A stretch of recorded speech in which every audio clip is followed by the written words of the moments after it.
conventional economists can't understand the role of debt in a capitalist economy. They can't understand banks. That's why I said, Paul Krugman making a statement. They don't think about debt, so they don't.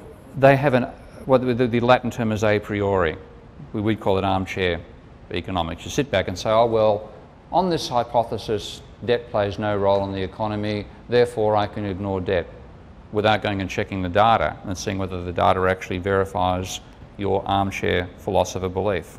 So is that like somebody who believed that the Earth's the center of the universe and looking up at Mars and seeing that it kind of does this weird thing and saying, well, we're not going to worry about that? Yeah, pretty much. Yeah, that doesn't really matter. Yeah, I mean, you look up. Here's an eclipse, and I don't understand it, but it doesn't really matter because it's very rare. Yeah, or you build you have a model in which everything revolves around the Earth in perfect circles, and then because it doesn't quite match the data, you wax circles on circles, and then this little disc on the circles, celestial sphere. Yeah, the epicycle as they call it. Then you're comfortable with that, and it works. Okay. So you're able to make a model that works. You're going to make a model that looks like reality until something happens that isn't possible in that model. This sounds like making a film on television, and you've got the stuff that can't possibly happen, but we know it couldn't possibly happen. Somebody couldn't, like Spider-Man, climb up way high, but you got special effects basically. Yeah. So you're. Well, I mean, it looks right. Yeah, I use the analogy, and this is what annoyed Paul Krugman some time ago. I use the analogy. Have you ever had a conversation with him one-on-one, or? No. I mean, have you ever had a phone conversation? Neoclassical economists will not talk to non-orthodox economists. They'll talk to each other. They'll fight vigorously inside their own little group because they're extremes from left-wing to right-wing neoclassical economists. They'll abuse each other and go to conferences and present papers and critique what somebody else wrote. They don't even perceive that there's another dimension that's completely separate to them. So just to be clear, there's more than one type of economist. Oh yeah. There's these neoclassicals, and then there's a whole lot of other types. Like the Austrians, and the post-Keynesians, and the chartelists, the way to think about it is that there's neoclassical, the ones who believe the market they believe the Earth is the center of the universe. Yeah, they're the Earth center of the universe type, but there are some people, your analogy earlier about whether we ignore it or not, there are extreme, let's just get the right-wing side, okay, the Cochranes of the world, and John Cochrane, I think his name is, and a range of other extreme neoclassicals, Robert Lucas, Thomas Sargent. So these are people definitely not to listen to. No, Prescott, John Prescott. But they believe they're right. They believe they're right, and they have a model. And they might be good people. Oh yeah, I mean, this is one thing I quote in Debunking Economics: don't overrate sincerity. Somebody can be sincerely believe that you deserve to be executed for crimes against humanity that you don't even, I had a teacher once who interrupted a discussion we were having as school students, which normally let run free rein, when we were defending some politician or attacking some politician, and somebody said, but at least he's sincere. And we all said, oh yeah, okay, well, no, that's fair enough. We can see that he's sincere. And the teacher just piped up and said, don't overrate sincerity. The most sincere person you'll meet in your life is the maniac chasing down the road with an axe trying to chop your head off. So if you sincerely believe something and you're wrong. So sometimes people are just wrong. Yeah. Because they feel like they're right. Yeah. And they sound like they're right. They've got a model that to them is perfect, and they therefore believe that perfect model is actual reality. So they're the people who believe that the Earth's the center of the universe and the sun and the moon, etc., revolve around it in perfect spheres. And they just sort of say, Mars? What's Mars? Venus? Okay. But at the other end, you get people saying, well, obviously Mars and Venus exist, and we still know the Earth is the center of the universe. So the only way to explain why Mars reverses direction every now and then is, as well as being on these are all the mainstream neoclassicals. Well, the Paul Krugmans, the Brad DeLongs, the Mark Chalmers. Schiller, no. Schiller's actually deviated off a bit. He's become more what they call behaviorist economist. So he grew on that axis. He developed on that axis between Earth center of the universe, perfect spheres, to Earth center of the universe almost, planets on other spheres that explain why they rotate the other way, blah blah blah. That's Paul Krugman. The end. Okay. Now, what Schiller has done is he's educated along that axis, but he's realised that there are to actually believe that axis is reality, you have to, again, end up believing people can predict the future. And that's just one step too far for a sensible human being. So Robert Shiller has deviated and he says, well, people aren't that rational. What he's doing is he's not questioning the way that the neoclassicals define rational. He's actually accepting that rational would mean you have the capacity to predict the future accurately. But he says we have behavioural flaws in our decision making. That means we can't actually make those accurate predictions. We make errors, and those systematic errors. And that's the whole direction he's developed economics in. I had a wonderful analogy for this. I've actually bought the book during a person's speech at the INET conference in Berlin. And he has a book called Rationality for Mortals. Like me? Yeah. Well, how do people who are really rational behave, and why can that lead them astray in various instances? So, for example, the neoclassicals would argue that people... All these neoclassicals? All these neoclassicals. And none of these people know how things work, right? Because they all believe the Earth is the center of the universe. Well, they have a paradigm which some of them are willing to modify, and it can actually therefore fit reality to some extent better than the extreme version can. What they can't explain is an event like the financial crisis, because these guys say it's everything in perfect spheres, and these guys say slightly wobbly spheres with other spheres on spheres, and that explains the little fluctuations you see. Then along comes the Great Recession, 2007, what they're now calling the Lesser Depression. Bang! Where did that come from? Oh, there must have been some external shock we weren't aware of. So their models cannot explain, and none of them predicted this crisis. In fact, most of them predicted smooth seas ahead in 2007. Actually, not all of them. If you look at any neoclassical mathematical model. People were talking then about how the housing prices have been going up and how people were getting into debt and how there's the subprime crisis coming. I mean, that discussion was already going on. It was, and that's why Robert Shiller deviated and said something bad was going to happen. That's why Nouriel Roubini used historical trends to say this is an unsustainable bubble, and the impact of the downturn in the housing sector will be to reduce demand in the rest of the economy, so there will be a slump, etc., etc. So some people are being realistic. But Greenspan actually went to Congress, I think in August 2005, I think it was, and said there was no bubble, signs of fluff in some markets, but no bubble overall in housing. At that stage on that index, which is that averaged 100, I think the valued index at that stage is about 210 for the entire country, and the data was available. So, it's totally wrong empirically at the time. And he then said house price declines, were they to occur, would likely not have a major macroeconomic effect. That was in August of 2005. 1 year before we hit the peak, and it's been all downhill since then. Prices are down 40% from the peak pretty much, and you have the enormous crisis we're in now. So yes, there were people like Robert Shiller, Roubini definitely, Dean Baker, coming from a more conventional viewpoint, who are looking at this and saying this can't be sustained, there has to be a problem, etc., etc. They did see it coming to that extent. But neoclassicals in general, no problem. And the main thing I'm talking about really is the mathematical models they devised, because they will put together a model about how the economy operates based on these epicycles. And they call themselves New Keynesian. Now, there's the ones that I said, if they can call themselves Keynesian, I can call myself a duck. Okay? But they have models which have, this mob over here believe competition is what they call perfect. So marginal cost of production, the cost of producing the next unit is the price a good sells for. They believe that there's perfect information, which means people know the future. Wait a second, so if it takes $500 to produce a tablet computer, then it's going to sell for $500? Yeah.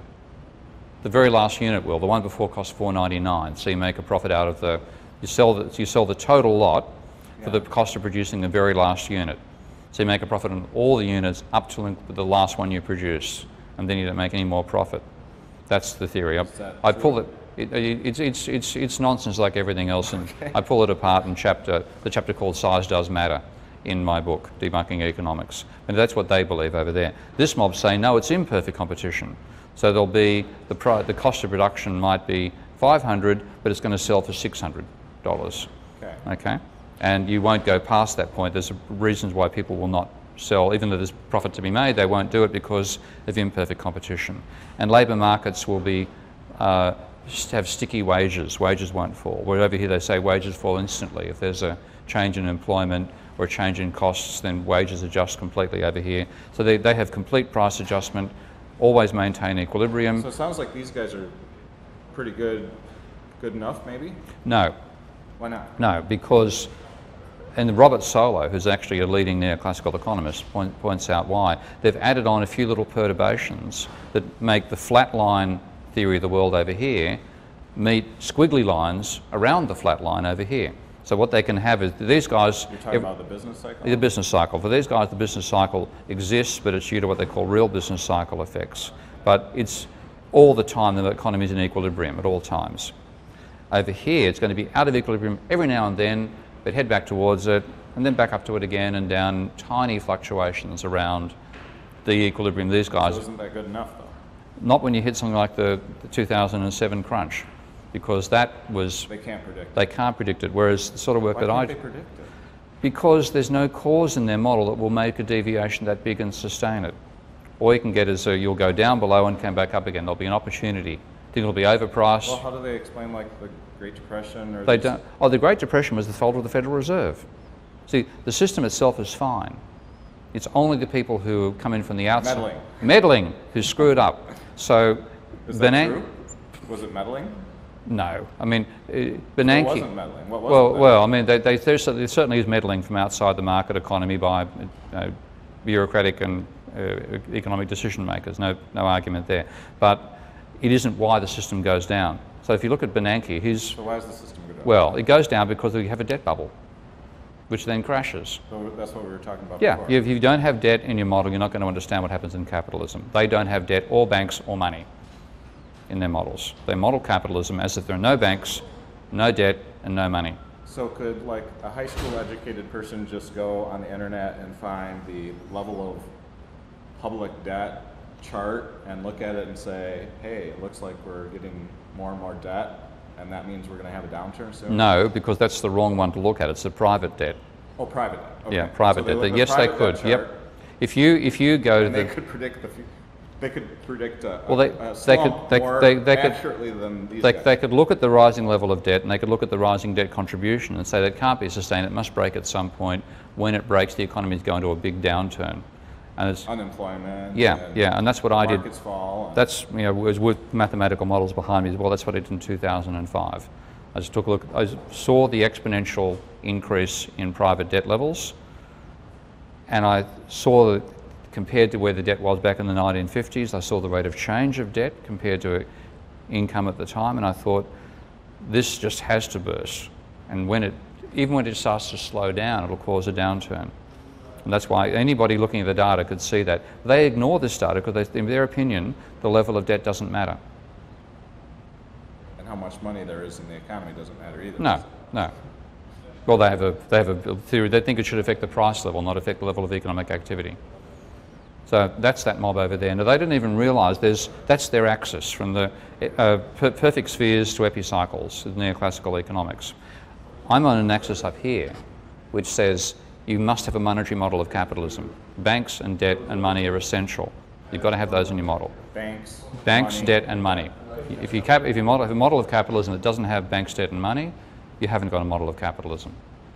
So when banks, debt, and money do accumulative things, which then cause breakdowns, like accumulate too much debt. When you say capitalism, you're meaning just economics. The market economy. A market economy. Like any economic system, other than like China. Other than Russia in the old days, or a feudal system. North Korea or something. Yeah, North Korea. Yeah. So those systems, when you have an accumulation of debt and then a debt breakdown occurring, that is a regular feature in capitalism. If you look in Kindleberger. It's always going to happen. Pardon?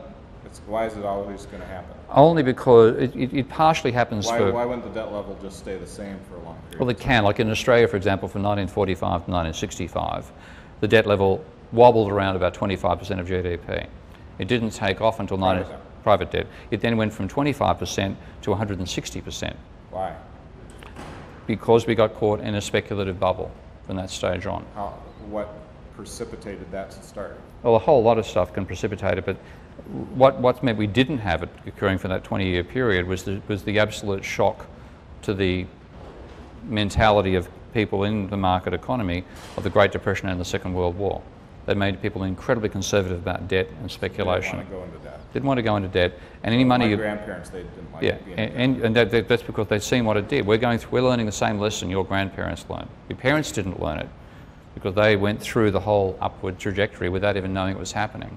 And I remember myself being, why is my parents so conservative about debt? I had no idea. Now I know, But what then happened is when that generation got older and the new generation came along, by about 1965, the memory of that period had eroded enough new people had been born who were borrowing money, and they saw no problem with going into debt for, buy this asset or buy that commodity. And we then had that takeoff of debt because banks make profits by creating debt. The more debt the bank can talk us into get into, the more profit a bank makes.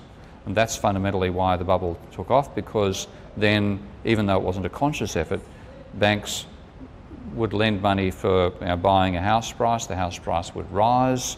That feeds back to people's willingness to borrow money because they think they're going to make a profit out of that rise in house prices.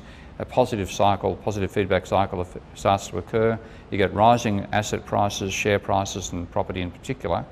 And that's what leads us into far more debt than we can actually sustain out of our incomes. So should people not think to themselves that I'm going to buy this house and in 20 years I'm going to sell it and make some money? No, they shouldn't think that.